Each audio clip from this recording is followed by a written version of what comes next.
warahmatullahi wabarakatuh. Jumpa lagi dengan saya, Sari Hayati, pengampu mata kuliah Bahasa Indonesia. Nah, materi hari ini yaitu jenis-jenis kalimat dan contohnya. Manusia tidak dapat hidup tanpa berkomunikasi dengan sesamanya. Komunikasi yang digunakan adalah komunikasi lisan dan tulis. Hampir semuanya berupa kalimat. Nah, sangat penting untuk mengkaji keberadaan kalimat tersebut untuk diketahui. Kita tidak diharapkan hanya bisa bertutur saja, tetapi diharapkan dapat memahami kalimat dan dapat digunakan secara lebih baik dalam komunikasi sehari-hari. Nah, apa saja jenis kalimat itu? Kita lihat selanjutnya. Topik kita hari ini adalah kalimat, khususnya tentang jenis-jenis kalimat. Jenis-jenis kalimat terbagi 4. Yang pertama berdasarkan isi, yang kedua berdasarkan bentuk, yang ketiga berdasarkan pengucapan, yang keempat berdasarkan fungsi subjeknya. Dan kali ini kita akan membahas mengenai isi. Oke, apa yang dimaksud dengan kalimat? Kalimat adalah kesatuan ujar yang mengungkapkan suatu konsep pikiran dan perasaan. Jenis-jenis kalimat berdasarkan isi atau fungsinya dapat dikelompokkan dalam 4 bagian. Yang pertama kalimat berita, yang kedua kalimat tanya, yang ketiga kalimat perintah, yang keempat kalimat seru.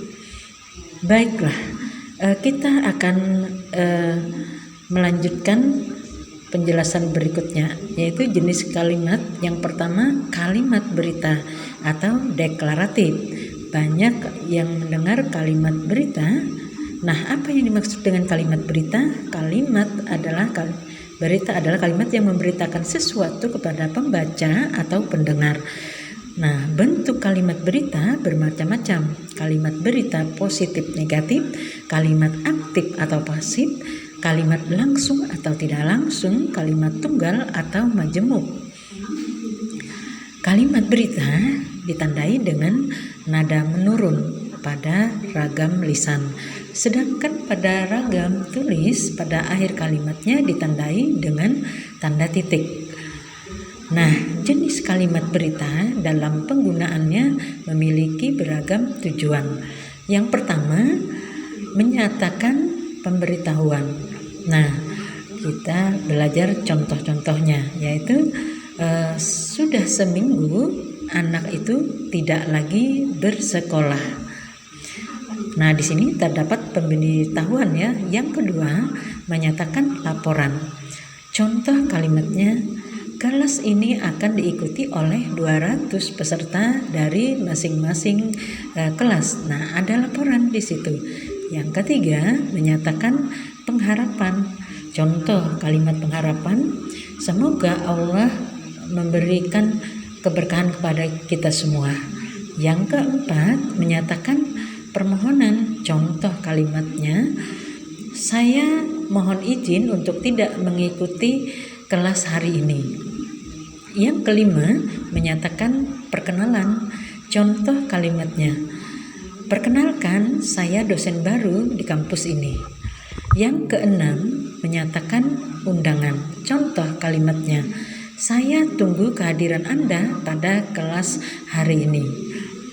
Nah, seperti itu ya tujuan penggunaan tujuan kalimat berita. Ada 6.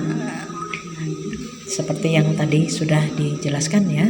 Jenis kalimat yang kedua, kalimat tanya atau interrogatif.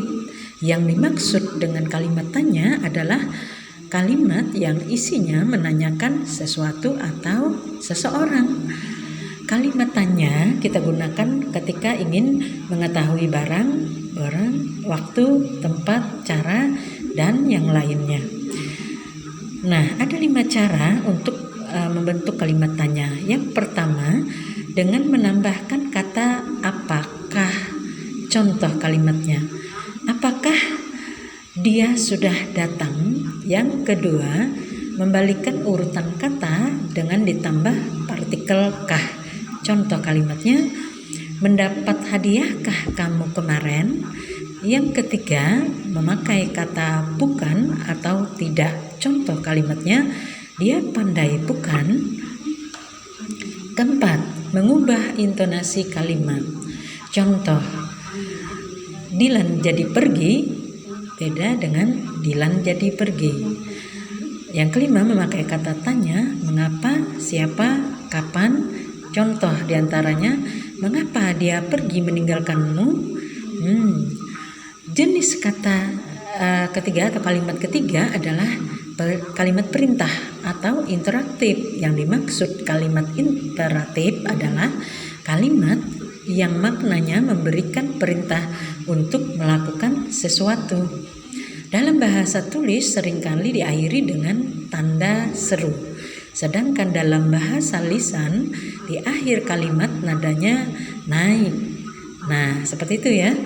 Ciri lain dari kalimat perintah yang pertama, pada umumnya menggunakan kata kerja transitif atau tidak berpelengkap, kadang-kadang disertai partikel lah pada predikatnya. Contoh, carilah buku apa saja. Nah, carilah buku apa saja. Nah, ciri lain pada kalimat perintah yang kedua, untuk menghaluskan kalimat perintah digunakan kata-kata seperti tolong, coba, dan silahkan. Contoh kalimat, tolong kirimkan bingkisan ini kepadanya. Yang ketiga, kalimat perintah yang bermakna larangan sering didahului dengan kata jangan. Contoh kalimatnya, jangan membuang sampah sembarangan. Jenis yang keempat adalah kalimat seru atau interjeksi. Yang dimaksud dengan kalimat seru adalah kalimat yang isinya mengungkapkan perasaan atau emosi. Nah, ini yang dimaksud dengan perasaan atau emosi, misalnya kagum, bangga, sedih, bahagia, dan seterusnya. Karena perasaan berkaitan dengan sifat, maka kalimat seru hanya dibuat dari kalimat berita yang predikatnya berupa kata sifat. Jenis keempat adalah kalimat seru yang menyatakan kekaguman. Nah, kita lihat contoh kalimatnya. Dari kalimat seru. Nah, kalimatnya seperti, wah, indahnya pemandangan di depan kita. Kemudian, kalimat seru yang menyatakan kebahagiaan, contohnya, wah, aku mendapatkan tiket gratis ke Amerika. Senang kan? Kalimat seru yang menyatakan kebingungan. Nah, ini contohnya.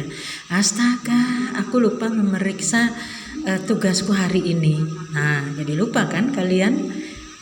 Oke, demikianlah jenis-jenis kalimat berdasarkan isi yang sudah kita pelajari hari ini. Semoga berguna dan bermanfaat. Oke, saya akhiri. Wassalamualaikum warahmatullahi wabarakatuh. You and it's been a while since I made